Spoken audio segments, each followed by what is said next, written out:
Bismillahirrahmanirrahim.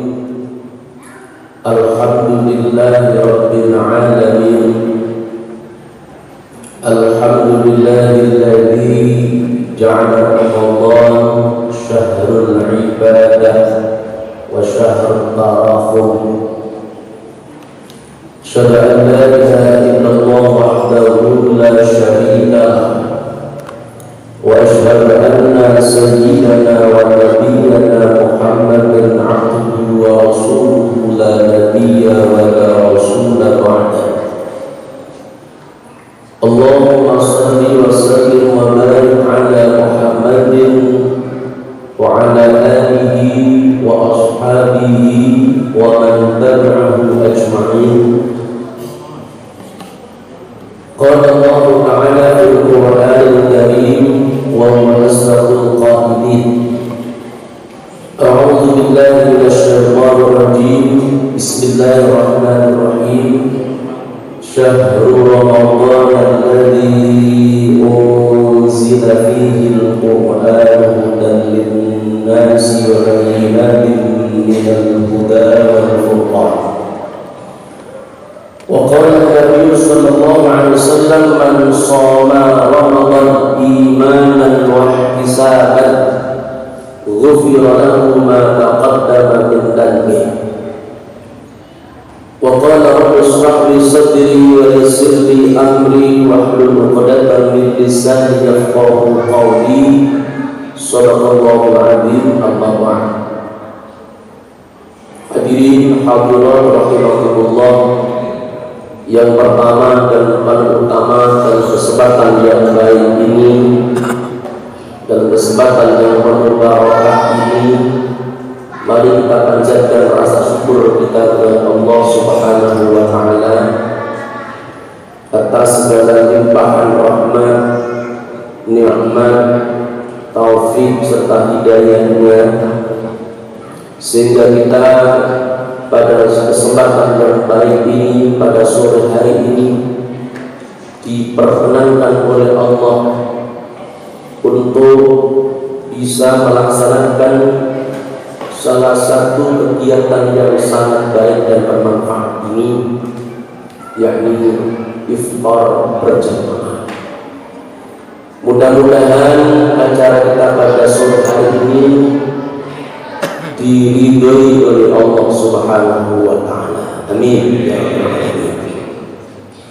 Yang kedua kalimat salawat dan salam Allah senantiasa tercurah limpahkan kepada uswatun hasanah kita, junjungan kita Nabi besar Muhammad sallallahu alaihi wasallam beserta keluarga, para sahabat dan orang-orang yang senantiasa mencintainya dan menjalankan sunnah-sunnahnya sampai yaumul qiyamah.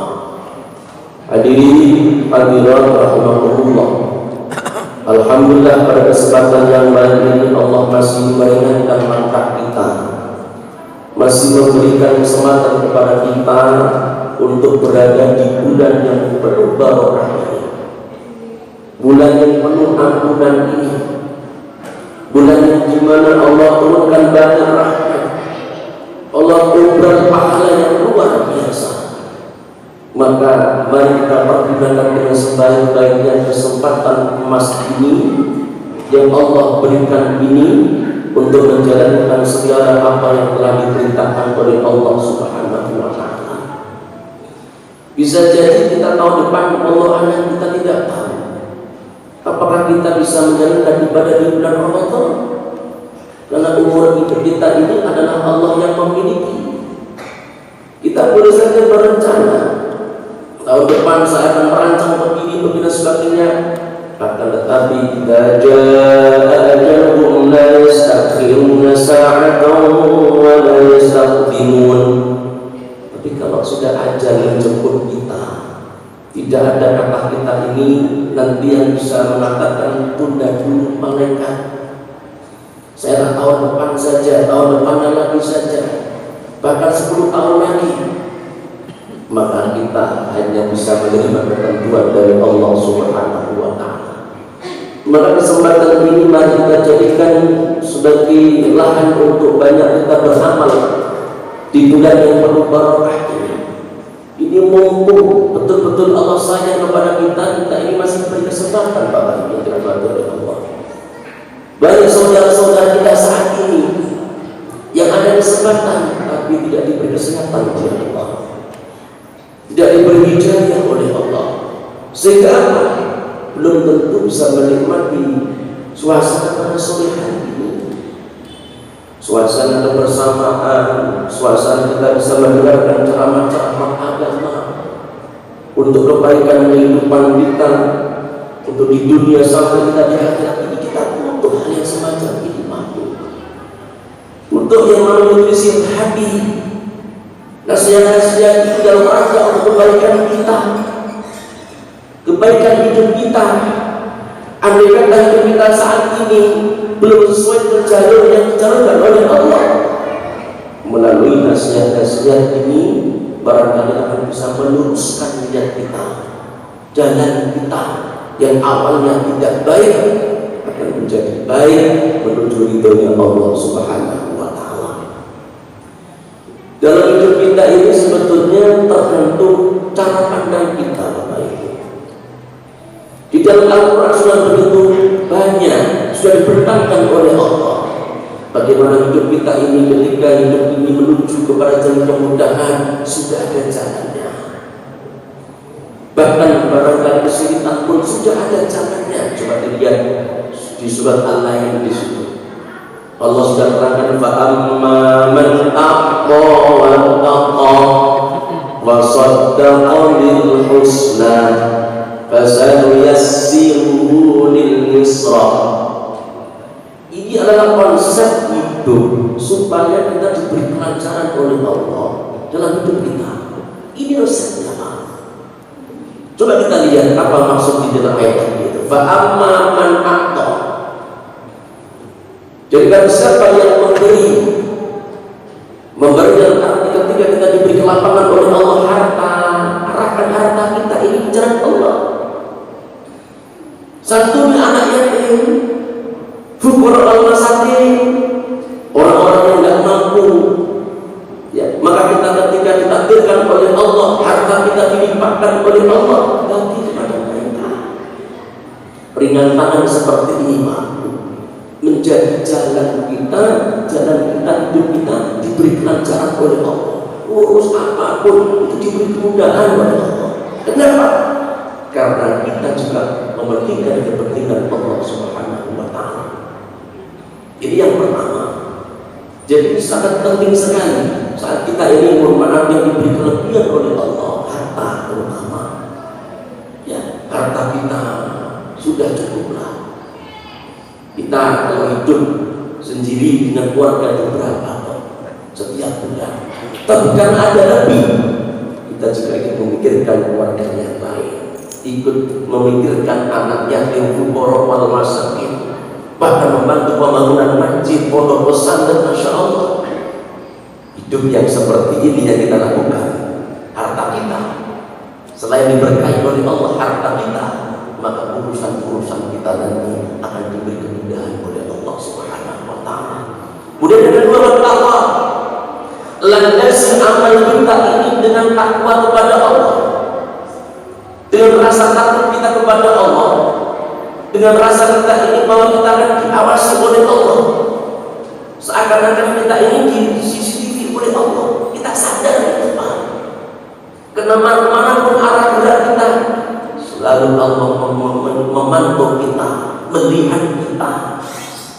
Maka ketika kita melakukan satu aktivitas, kalau sudah dipantau oleh Allah, ada rasa takut kita kepada Allah, maka kita lebih hati-hati dalam melangkah. Mau ke arah timur, ini baik ya dalam pandangan agama. Oh, tidak baik, jangan ke arah timur. Ke arah utara barangkali kalau baik, silakan jalankan. Kalau selatan, jalan yang tidak diridhoi oleh Allah, jangan ke arah selatan. Melalui Al-Quran, melalui sunnah-sunnah Rasulullah, kita diajarkan oleh Allah dan Rasulnya untuk menuju kepada jalan yang diridhoi oleh Allah Subhanahu wa Ta'ala. Landasi dengan takwa, landasi dengan kita betul-betul rasa takut kita kepada Allah. Karena esensi puasa sebagaimana di dalam surat Al-Baqarah yang sering kita baca, Pak.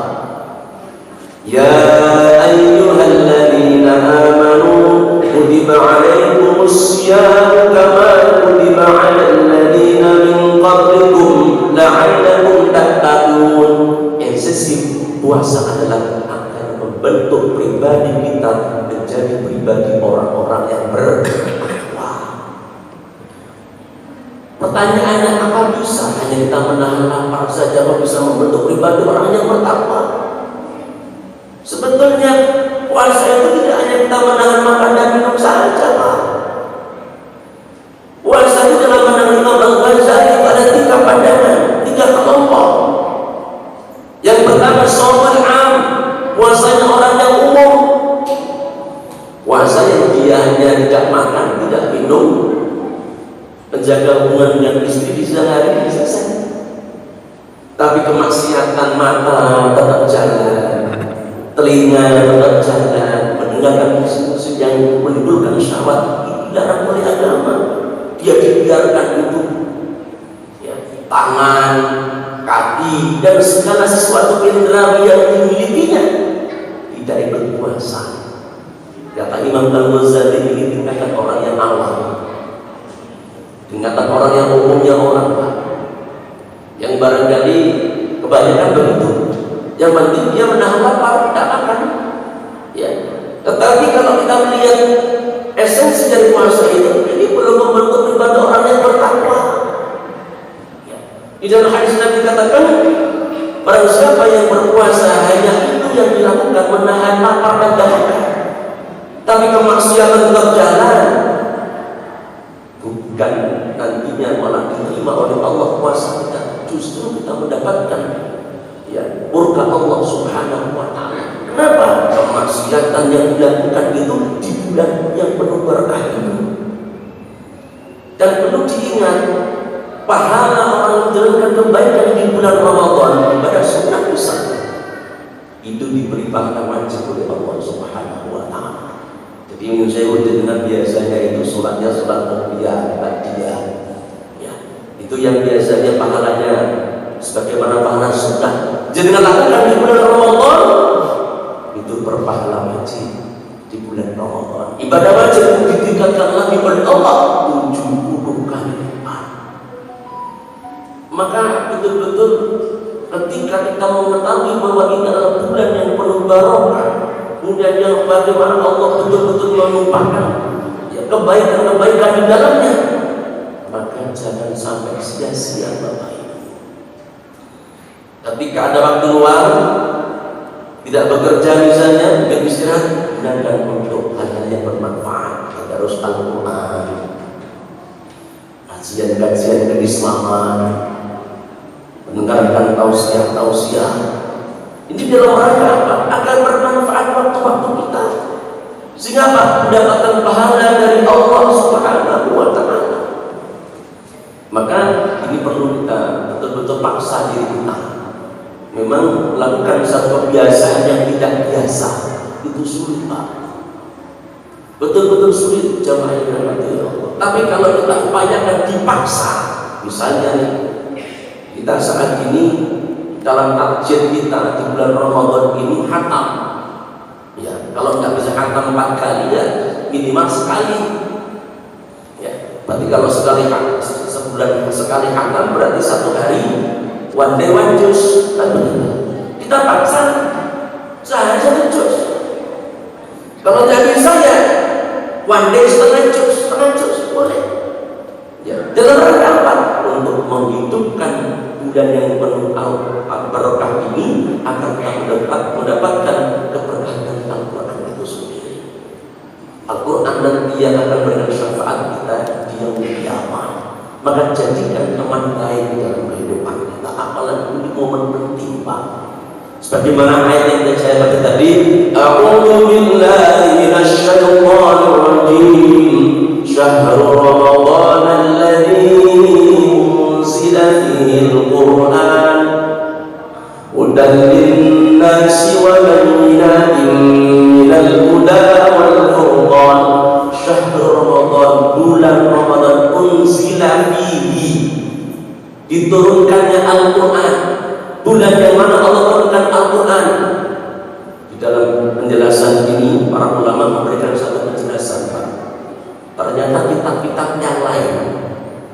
Al-Quran itu diturunkan di bulan Ramadan. Kita bisa melihat kitabnya Nabiullah Ibrahim, Suhuf, itu diturunkan oleh Allah malam 1 Ramadan. Ya, kita tidak menjumpai kitab itu, tapi ini secara fakta. Ternyata kitabnya Nabiullah Ibrahim yang berupa suhuf, lembar-lembar itu diturunkan oleh Allah di awal bulan Ramadan. Kitab Nabiullah Daud Zabur diturunkan oleh Allah di bulan Ramadan, tepatnya pada malam ke-12 bulan Ramadan. Kitabnya Nabiullah Musa Torah diturunkan oleh Allah tepatnya pada malam ke-6 di bulan Ramadan. Dan kitabnya Nabiullah Isa Injil diturunkan oleh Allah tepatnya pada malam ke-12 bulan Ramadan. Ini sesuatu yang tidak terlihat di bumi ini. Kenapa kitab-kitab itu diturunkan di bulan Ramadan? Ada apa ini? Pertanyaannya kan begitu. Ada apa di bulan Ramadan sehingga tidak hanya Al-Quran, kitabnya Nabiullah Daud, Nabiullah Musa, Nabiullah Ibrahim, Nabiullah Isa, semua diturunkan oleh Allah di bulan yang penuh barokah ini. Berarti ada rahasia yang luar biasa yang Allah berikan agar kita semuanya itu tahu bahwa di dalam kitab-kitab itu kita nanti akan diarahkan oleh Allah Subhanahu wa Ta'ala untuk menjadi pribadi-pribadi yang diselamatkan oleh azabnya Allah Subhanahu wa Ta'ala. Dengan kitab-kitab itu kita semakin tahu, oh yang baik itu begini caranya, oh yang tidak baik itu ditampakkan oleh Allah melalui kitab-kitab itu. Semuanya itu diturunkan oleh Allah di bulan Ramadan. Berarti ini bulan mulia betul. Tidak hanya umatnya Nabiullah Muhammad yang mendapatkan keberkahan di bulan Ramadan, nabi-nabi terdahulu pun juga mendapatkan keberkahan di bulan Ramadan. Jadi yang kedua tadi yang saya sampaikan yakni bahwa ketika kita dimudahkan oleh Allah hidupnya, maka yang pertama selain kita memberikan yang terbaik dalam hidup kita, harta kita kepada mereka yang membutuhkan, yang kedua adalah bertakwa kepada Allah. Pengertian takwa, ciri-cirinya apa? Kalau kalian tadi kan yang kita bicarakan adalah esensi puasa. Sebetulnya kalau kita melihat ciri-ciri dalam Al-Quran itu banyak. Orang-orang yang termasuk orang-orang yang bertakwa, alladzina yu'minuna bil ghaibi wa yuqimuna as-salata wa mimma razaqnahum yunfiqun. Ini cirinya. Alladzina yu'minuna, mereka yang beriman kepada yang gaib. Ya. Di alam kita ini Pak, ada alam nyata, ada alam yang tidak nyata. Harus yakin kita ini Pak. Ya. Terkadang manusia, mohon maaf, kalau sudah tidak sesuai dengan rasional dia ditolak. Tunggu dulu. Ya. Ada yang namanya keagungan Allah. Kalau Allah kun fayakun terjadi.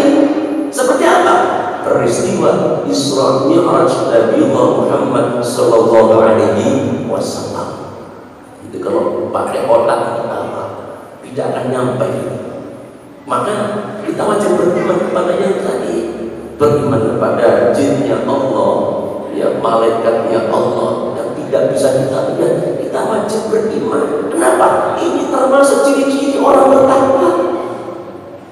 Kadang mohon maaf kita ini, ya yakinnya itu kalau dengan hati kita, ya, itu dunia maya, masya Allah, itu sebagai Tuhan kita, ya, internet yang sebagainya itu seakan-akan kita nomor satukan. Padahal ketika kita sudah mengetahui azan, panggilan sholat, kalau sudah melakukan aktivitas seperti itu, mestinya kita tinggalkan, ya, kita menuju panggilan Allah Subhanahu wa Ta'ala. Tapi realitanya banyak orang-orang itu yang tidak menyadari itu Pak. Ya, ketika azan sibuk main HP, apa? Dia tidak mendengarkan suara azan itu, entah itu sumbat atau tidak. Sehingga apa? Sehingga dia tidak menjawab panggilan sholat, ya, padahal nanti ketika orang tidak memenuhi panggilan Allah, apalagi ketika ada rumah dekat tidak menjawab, nanti rumahnya, telinganya dia akan disumpal oleh Allah Subhanahu wa Ta'ala. Padahal itu panggilan Allah. Tapi kalau panggilan dari HP, Pak, Masya Allah, ya langsung kita terima itu panggilan HP, Pak. Tanpa menunggu saat 5 menit pun langsung kita terima, ya, langsung kita jawab. Tapi kalau panggilan Allah berupa sholat, ya tidak dijawab, tidak menyegerakan untuk memenuhi panggilan Allah, masih menunggu nanti saja, masih ada waktu, ya, nanti saja masih banyak kesempatan. Inilah ciri-ciri orang yang sudah jauh dari Allah Subhanahu wa Ta'ala. Ini bukan orang yang bertakwa. Maka beriman itu esensinya adalah hati, ya. Ini bapak yang tidak bisa dilarang oleh akal kita. Kita harus yakin Allah yang kita sembah itu saat ini tidak bisa dilihat secara zahir. Kita harus mengimani para malaikatnya Allah. Apa bisa kita melihat malaikatnya Allah? Tidak bisa. Karena kita imani makhluknya Allah berbaju. Apakah bisa kita lihat? Tidak bisa. Wajib kita iman.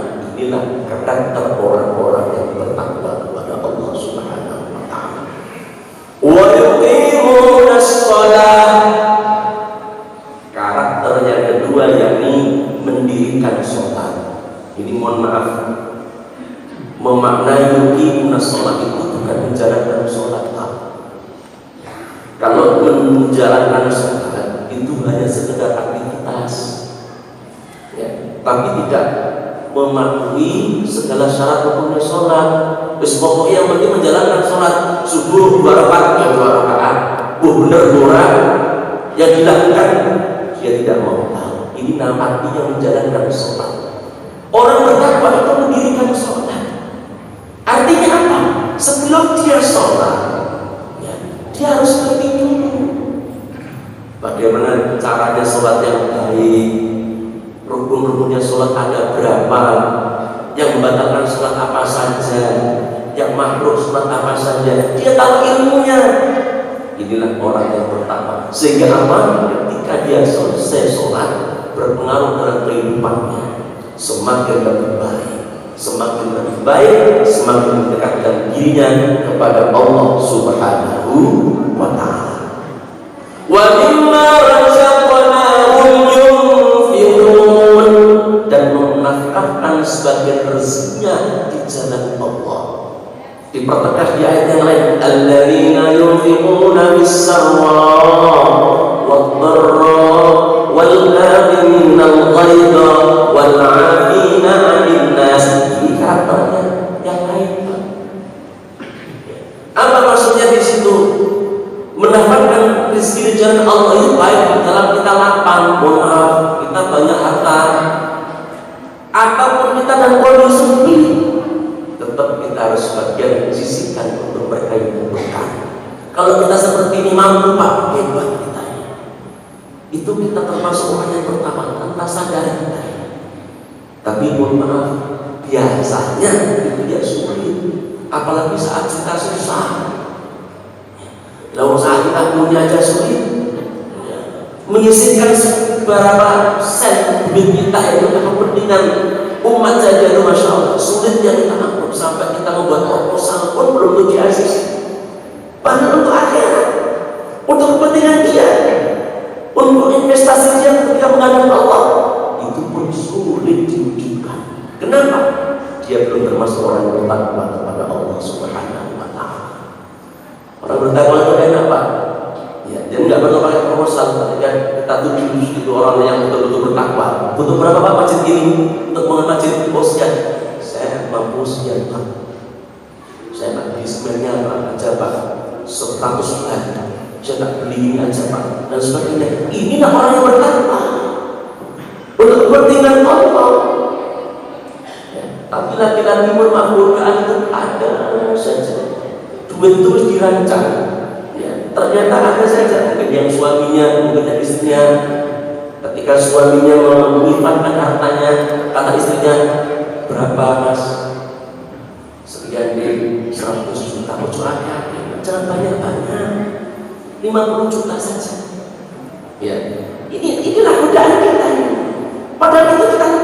kita ini Pak. Ya, toh itu untuk investasi akhirat kita. Kalau kita melihat kepentingan yang lebih besar dari dunia ini, mestinya harta yang kita miliki, kalau memang kita punya lebih, itu berikan untuk kepentingan Allah Subhanahu wa Ta'ala. Kalau kita mampu seperti ini dalam bersedekah Pak, betul-betul rezeki kita akan diberkahi oleh Allah, rezeki kita akan dilancarkan oleh Allah, dan rezeki kita betul-betul akan dilipat gandakan oleh Allah Subhanahu wa Ta'ala. Ini karakter orang yang bertakwa.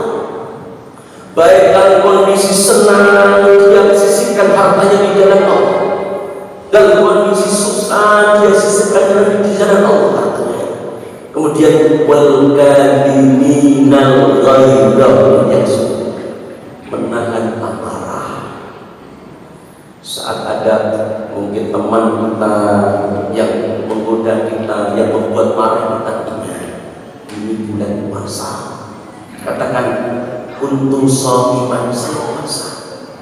Saya tidak tertarik, saya marah, saya tidak tertarik karena Anda telah mengganggu saya. Karena adalah bukan yang dimuliakan oleh Allah. Tahan itu amarah. Baik dalam kondisi kita berpuasa atau kita tidak berpuasa di bulan-bulan yang lain barangkali. Kalau kita menjadi orang yang bertakwa, bisa menahan emosi kita. Kadang kita dijahili orang sudah muncul kekuatan kita balik membalas. Ini bukan karakter orang bertakwa. Orang bertakwa itu ketika dicaci maki, dihina, kita doakan kepada Allah agar Allah memberikan jalan yang terbaik untuk dirinya dan berubah karakternya oleh Allah Subhanahu wa Ta'ala. Ini yang kedua dari ayat yang saya baca tadi, fa amma man a'ta wa taqa wa saddaqa bil husna. Jadi kita membenarkan balasan surga nantinya, yang kalau kita saat ini memberikan harta kita di jalan Allah, saat ini kita meluangkan harta kita untuk kepentingan umum, kepentingan manusia, kepentingan Allah Subhanahu wa Ta'ala, untuk pembangunan pondok pesantren, masjid, dan apapun yang saat ini ada, dan itu untuk kepentingan Allah, begitu mudahnya kita berikan itu dengan harapan nanti di akhirat Allah akan memberikan balasan kepada kita. Inilah orang-orang yang nantinya hidupnya dimudahkan jalannya oleh Allah Subhanahu wa Ta'ala. Ini tiga karakter orang yang dimudahkan oleh Allah. Kita ini introspeksi saja. Hidup kita saat ini susah apa tidak susah? Bahagia atau tidak? Sulit apa tidak? Tergantung diri kita. Introspeksi dengan ayat ini Pak. Sudahkah kita termasuk yang ahli sedekah? Sudahkah kita termasuk orang yang bertakwa? Sudahkah kita termasuk orang yang betul-betul bisa menahan amarah? Kalau kita sudah termasuk orang seperti ini, ya, insya Allah hidup kita itu betul-betul dimudahkan oleh Allah Subhanahu wa Ta'ala. Ketika ngurus apapun gampang, mudah. Ya, ketika kita menjalankan pekerjaan pun gampang, mudah. Apapun yang dilakukan itu diberi kemudahan oleh Allah. Ya, padahal secara rasional, besok saya untuk makan apa ini? Padahal saya tidak punya apa-apa. Tapi kalau dengan hidupnya untuk kepentingan orang lain juga dengan lakukan untuk kepentingan Allah, saat dengan susah akan diberi jalan yang terbaik oleh Allah Subhanahu wa Ta'ala. Ini yang pertama. Ya, ini termasuk orang yang dimudahkan oleh Allah jalannya. Kemudian yang kedua, bagaimana kalau orang itu hidupnya susah, ngurus apapun dulu, tidak ada yang sukses Pak. Kayaknya hidupnya itu, ya ibaratnya, ya tidak ada kebaikannya. Ya, ibaratnya begitu. Kenapa? Karena susah terus. Coba lihat ayat ini. Fa amma man bakhila wastaghna wa kadzdzaba bil husna fasanuyassiruhu lil usra. Jadi kalau tadi yusra, yang kedua usra. Yang pertama, kita lihat saja karakternya. Orang-orang yang hidupnya sulit, sudah kayak seperti ini, mulia dan dimuliakan oleh Allah, tiba gitu kok sulit Pak, keluar uangnya untuk sedekah. Sulit sekali dirinya ini untuk berinfak di jalan Allah.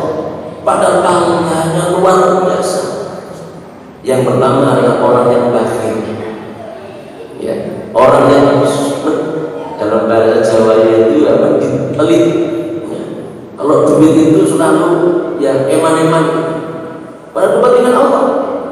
Orang yang seperti ini ketika susah, ya dibiarkan oleh Allah.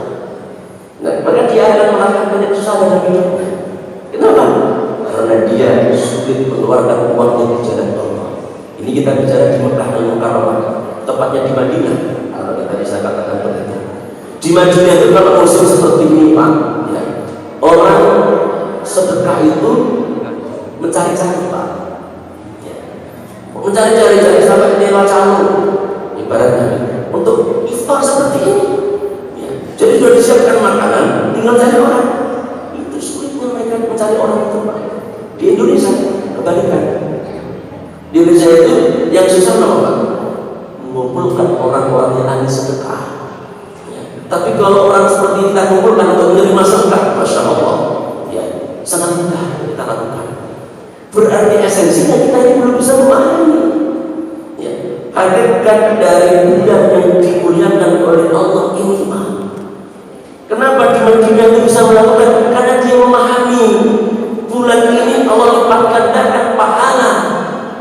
Siapapun orangnya ketika memberi dilipat gandakan oleh Allah, dia yakin itu, maka dia persiapkan dengan sebaik-baiknya.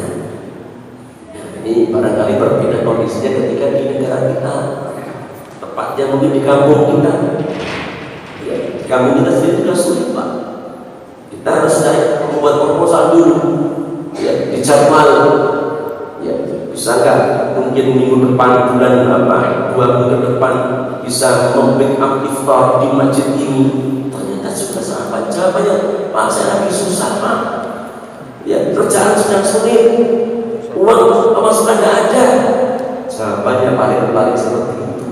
Kita ini untuk Allah hidup kita. Maka kita harus yakin sesulit apapun kehidupan kita, kalau kita yakin Allah akan membantu kita, insya Allah Allah akan memberikan bantuan kepada kita semuanya. Amin. Kemudian yang kedua, wastaghna, ya, merasa cukup.